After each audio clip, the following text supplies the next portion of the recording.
à tous. Alors, déjà, il faut savoir qu'aujourd'hui, je suis de très bonne humeur parce que c'est mon anniversaire. Donc, voilà. Donc, je remercie d'avance tous ceux qui me mettront un petit message pour me le souhaiter.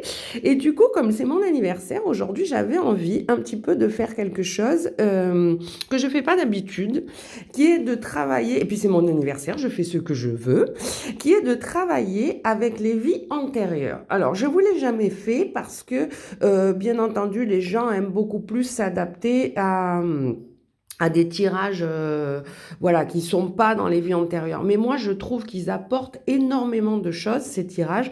Donc, vous parlez si ça vous parle. Vous parlez si ça vous parle. Vous prenez si ça vous parle. Non, parce que je suis encore en train de rire parce que je me suis fait à moi-même un gros tirage ce matin. Et Martine, j'avoue, m'a fait énormément rire. Donc, voilà. Alors, je rappelle pas trop de choses parce que j'ai écrit un livre et c'est quand même pour qu'on l'achète aussi, on va pas se mentir. Mais je rappelle que beaucoup de peur, de panique, de situations inexpliquées dans cette vie-ci viennent du karma et viennent notamment de nos vies antérieures. Hein. On fait partie de la réincarnation et donc on a des vies antérieures.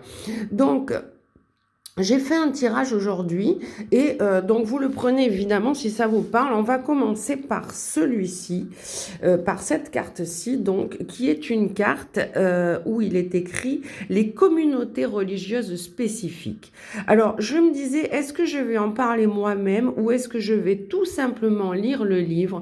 Et je pense que pour chaque carte, c'est tellement bien expliqué que j'ai rien à ajouter. Donc je vais essayer en même temps, on est sur cette carte-ci, de vous lire littéralement le livre sans aller chercher plus loin parce que vous allez voir que quand on voit les communautés religieuses, on ne se sent pas forcément pris dans cette vie-là et pourtant. Alors on y va pour cette carte-ci. Alors, j'ai pas l'habitude de faire ça. J'espère que je vais pas perdre les pages. Alors, les communautés religieuses spécifiques regroupent les Amish, les Monnonites et les Mongols. Les Mormons aussi. Suite à cette existence dans une communauté religieuse spécifique, il se peut que tu aies déjà vécu en tant que femme et que ton chakra sacré ait du mal à être totalement équilibré dans ta vie actuelle, dans les communautés religieuses spécifiques. Les femmes sont chargées de l'entretien de la maison, de l'éducation, des enfants, pendant que les hommes gèrent leur ferme. On te demande aujourd'hui de te libérer de cette mémoire de restriction en tant que femme. De plus, la polygamie est admise dans certaines communautés, comme celle des Mormons. Pour la communauté des Amish, il est interdit de se couper les cheveux ou la barbe. Ce geste a été considéré comme un affront fait à l'identité des Amish qui refusent le monde moderne. Aujourd'hui, il est possible que tu aies un lien particulier avec tes cheveux, un besoin fort de les garder longs et de ne pas les couper, ou au contraire, tu peux avoir une grande peur de perdre tes cheveux, car si une femme Attendez, il faut que je tourne la page. Car si une femme les perdait, c'était considéré comme un mauvais présage. Il se peut également aujourd'hui que tu aies du mal à faire confiance au domaine médical ou au contraire que tu n'aies pas confiance dans les médecines alternatives. La plupart de ces communautés spécifiques refusaient la médecine traditionnelle. Le système de soins de santé est abordé avec un regard religieux. Ils préfèrent s'automédicamenter ou euh, remédier à une maladie sur recommandation de la religion. Aujourd'hui, tu peux soit te sentir proche de la religion, soit au contraire éprouver une résistance en lien avec la religion. Surtout si tu as connu une expérience négative dans ces vies antérieures. Aujourd'hui, dans ta vie, il se peut que tu aies plusieurs blocages qui, malgré plusieurs nettoyages et rééquilibrages énergétiques, ne se règlent pas totalement. Cela peut être en partie dû à des vœux et des serments que tu as faits dans cette vie antérieure. Dans cette communauté religieuse, il n'était pas rare que des vœux et des serments soient prononcés sur plusieurs vies afin de respecter les vouloirs de la communauté. Il se peut que les serments et les vœux aient été prononcés concernant ta vie sentimentale. Si tu ressens que c'est le cas, tu pourras alors effectuer un rituel de libération karmique de ton choix. Voilà. Donc ça, c'est la première carte et je pense que certains peuvent s'identifier. Hein, s'ils ont les mêmes valeurs que la petite maison dans la prairie, eh bien, ils ont peut-être aussi fait partie tout simplement d'une famille peut-être amish, mormon ou mongole, je ne sais pas, voilà, où il y avait d'autres valeurs à l'époque. On va prendre maintenant la manière dont vous avez vécu. Alors, non seulement vous avez été dans une communauté religieuse, mais apparemment, vous avez dû enfreindre les règles parce que vous y avez été esclave et prisonnier. Alors, on va voir à quoi ça correspond. Hein.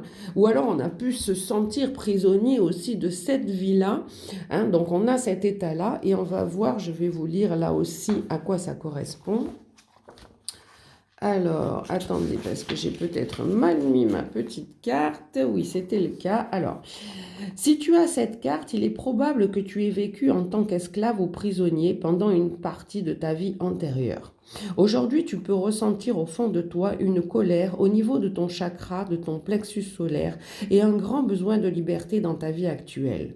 Tu peux aujourd'hui avoir du mal avec toutes les situations où tu peux te sentir comme prisonnier. Il est probable que dans ta vie actuelle, tu fuis toutes les situations dans lesquelles tu ne te sens pas pleinement libre. Tu peux même avoir du mal à apporter une stabilité dans ta vie. Dans cette vie antérieure, on a dû te retirer ta liberté, que ce soit ta liberté de mouvement ou encore ta liberté d'expression. Tu peux garder encore des peurs liées à ce manque de liberté et tu auras souvent tendance dans cette vie actuelle à fuir les situations où tu te sens trop prisonnier. Cela peut être dans des milieux professionnels ou sentimentaux. Si c'est le cas, on t'invite à te détacher de cette mémoire afin que tu puisses construire des projets stables dans ta vie. Tu as été prisonnier ou esclave et tu as pu vivre des conditions difficiles et notamment dans des espaces clos et sombres. Si tu as été un prisonnier aujourd'hui, si tu as été un prisonnier. Et aujourd'hui, ou bien dans l'enfance, tu as pu avoir une peur très présente des endroits sombres, ainsi que des lieux clos et fermés. Tu peux même avoir tendance à être claustrophobe dans certains lieux. Car ton âme se rappelle les difficultés qu'elle a survécues dans ces endroits. Aujourd'hui, tu peux également avoir une empathie très développée pour des personnes souffrant de discrimination. Tu peux même lutter pour certaines causes car cela te tient particulièrement à cœur.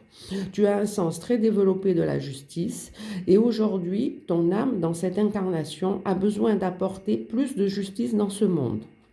D'ailleurs, tu peux exercer un travail en lien avec le monde de la justice ou encore avoir besoin d'œuvrer dans des œuvres caritatives.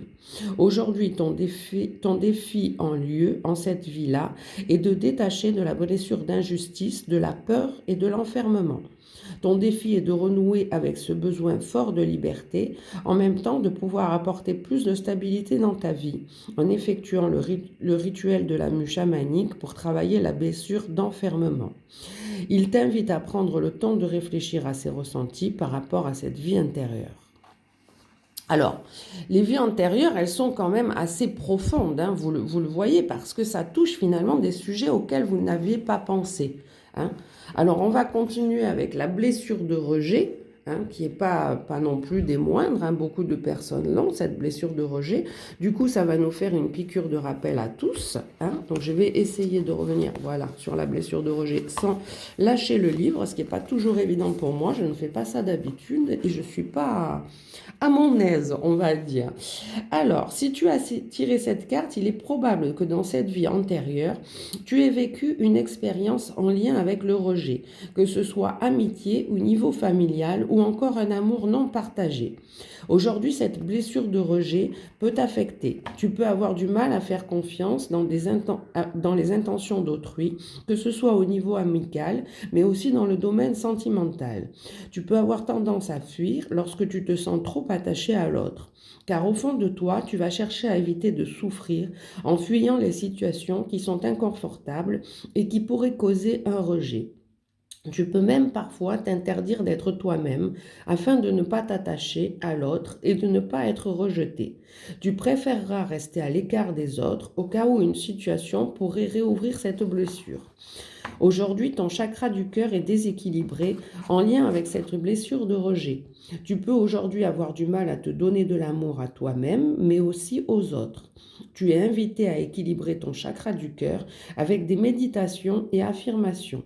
Aujourd'hui, tu peux avoir tendance à t'effacer auprès des autres, à avoir du mal à te valoriser et à donner un point et à donner ton point de vue.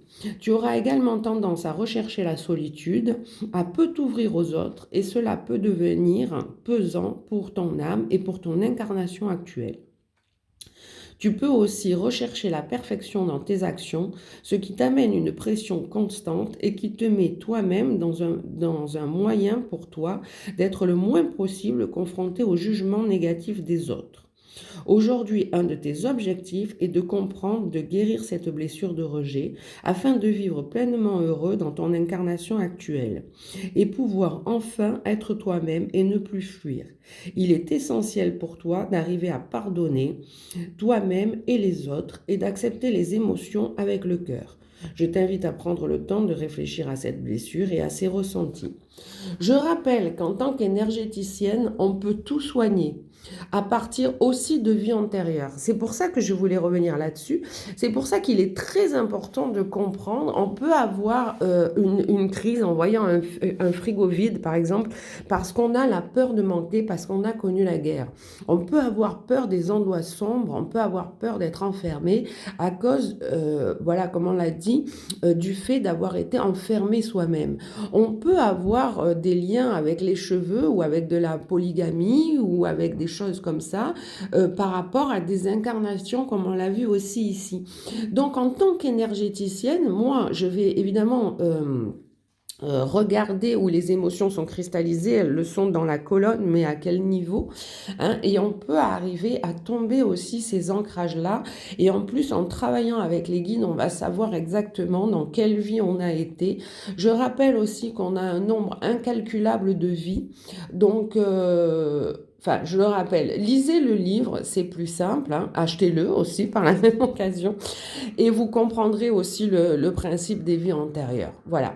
Je vous aime, je vous embrasse et encore une fois, merci pour ceux qui me souhaiteront un bon anniversaire.